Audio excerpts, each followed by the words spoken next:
This case from the United States is both grim and deeply saddening. The FBI has offered to help in the case of a missing person in Chattanooga. We want her home and we want her safe. This is a heartbreaking case of Jasmine Pace. Pay attention to the man in the footage. He's walking outside an apartment complex, dragging a suitcase behind him. At first glance, he may seem like any other person, maybe heading out for a quick trip or returning from one. But what's inside that suitcase is a disturbing secret he's desperately trying to hide. Just days before Thanksgiving, 22-year-old Jasmine Pace and her family were struck by heartbreak. Her great-grandmother, a beloved matriarch of the family, had just passed away in the emergency room. The grief was heavy, but none of them knew the worst was still to come. Jasmine had always been incredibly close to her mother's side of the family. Despite her parents' divorce 20 years earlier, she still had a strong, tight-knit bond with her mother, Katrina, and her stepfather, who ran a construction company. They were building a house nearby for Jasmine, and in the meantime, she stayed in the pool house. Jasmine worked for her family's construction business and was well known in her community. Jasmine had met her boyfriend Jason Chen a year earlier on Bumble. What started as a simple friendship had quickly turned into something more. Just recently, they'd begun dating, and while Jasmine's family hadn't met him yet, they knew about him. They thought they were just another young couple excited about their growing relationship. They had also recently gone on a trip together to Chicago in late October. But how well did Jasmine truly know Jason? As we'll uncover in this case, some of the closest people to him would reveal things about him that were deeply concerning. Some might even say devastating, because when Jasmine stepped out of her home that night, she would never return. The family is still reeling from their beloved grandmother's passing, trying to process the weight of their loss. Then Katrina receives a strange message from Jasmine. "I'm going with my girlfriend Emma to spend Thanksgiving in South Carolina." The wording seemed off, but Katrina didn't think much of it at the time. She felt this was an emotional response to loss, and Jasmine surely wasn't serious. Jasmine wouldn't have texted me, introducing Emma as her girlfriend, because I knew Emma. Emma had spent lots of time around me, so there would be no reason for Jazzy to introduce her that way. That was odd, but soon things got even stranger. Jasmine didn't show up to her family's Thanksgiving the next day, which was huge for them, and this was all the more surprising because of the recent loss they had suffered. And even worse, Jasmine hadn't responded to her family since sending that text on November 23rd. And now her mother was worried. Her mom has not had an ounce of sleep. "I don't think she is." Katrina tried calling Jasmine repeatedly, but couldn't get through. She then reached out to Emma, but was shocked to discover that Jasmine never met her. Also, Emma is from Kentucky, not South Carolina. Why did Jasmine's text say South Carolina? A mix of panic and worry consumed the family. They considered many possibilities, including if Jasmine had run away to grieve on her own. 2 more days went by, and there was no word from Jasmine. Then came the bizarre Facebook post. Jasmine's account shared a photo of her in lingerie, accompanied by several short videos. It was not a modest photograph posted on Facebook, and anybody that knew Jasmine knew she would not have posted that. But her friends and family immediately knew this was a lie. Not only was her photo outdated, Jasmine's recent tattoos weren't visible in the image. There was also a visible chat button in the photo, as if it had been pulled from a private conversation. The comments flooded in, "She didn't post this, y'all," and many more.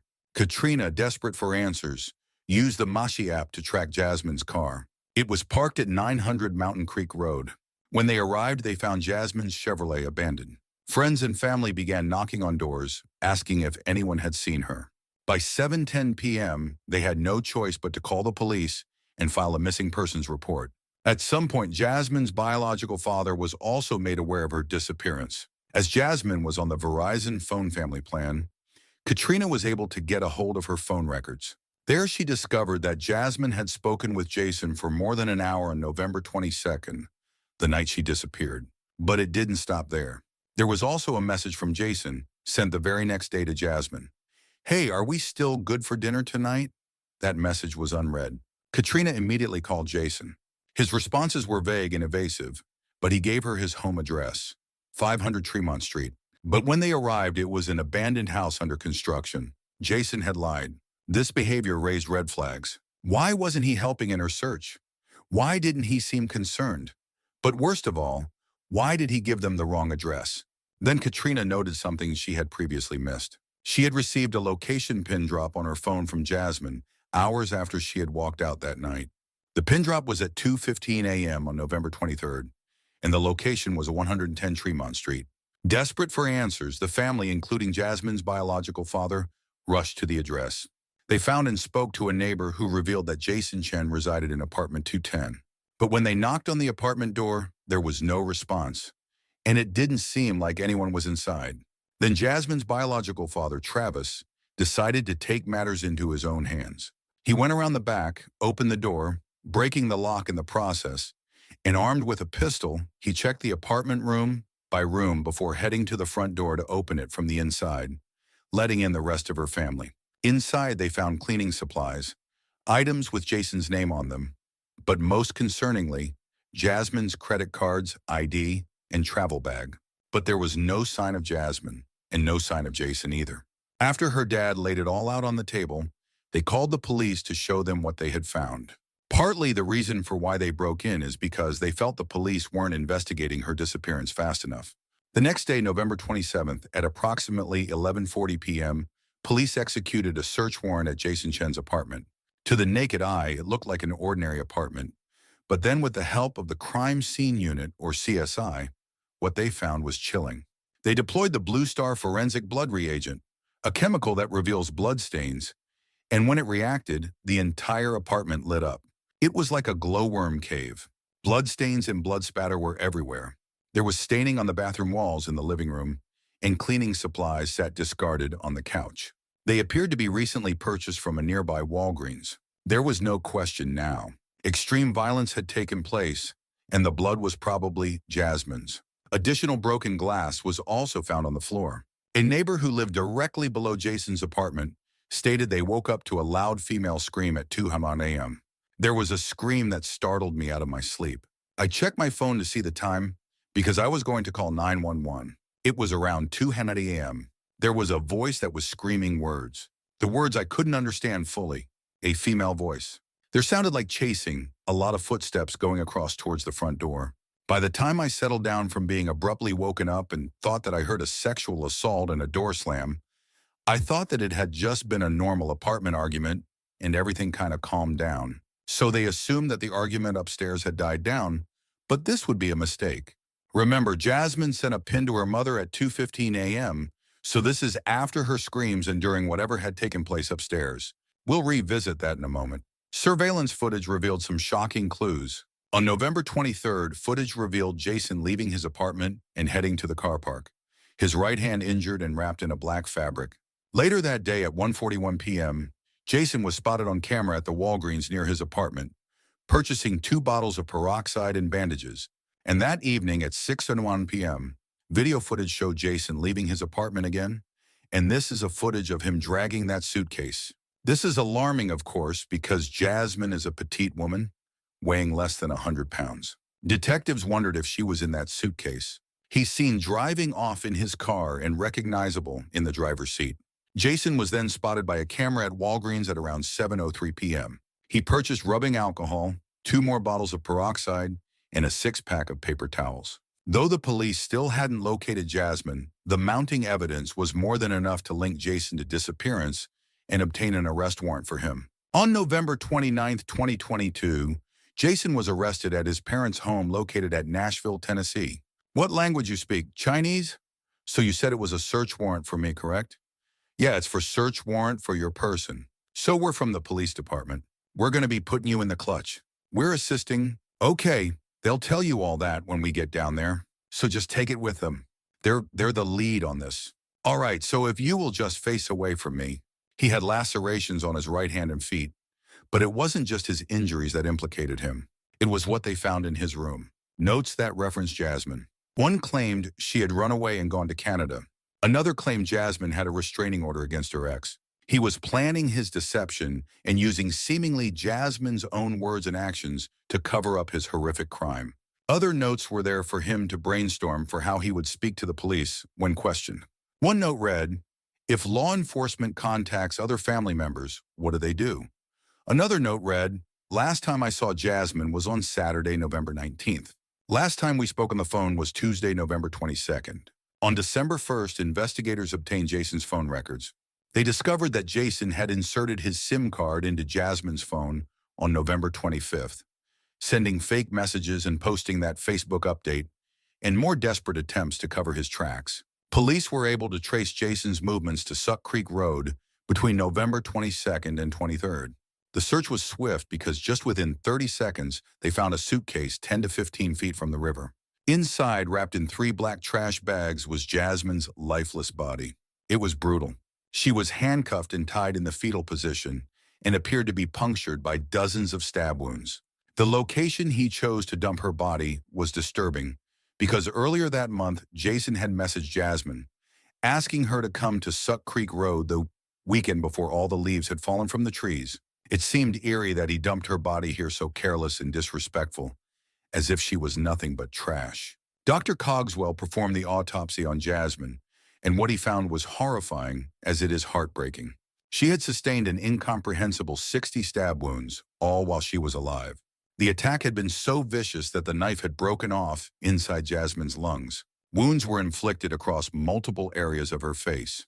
The brutality of these blows caused massive bleeding. Deeper wounds near her neck impaired her ability to speak, and they caused her lungs to fill with blood.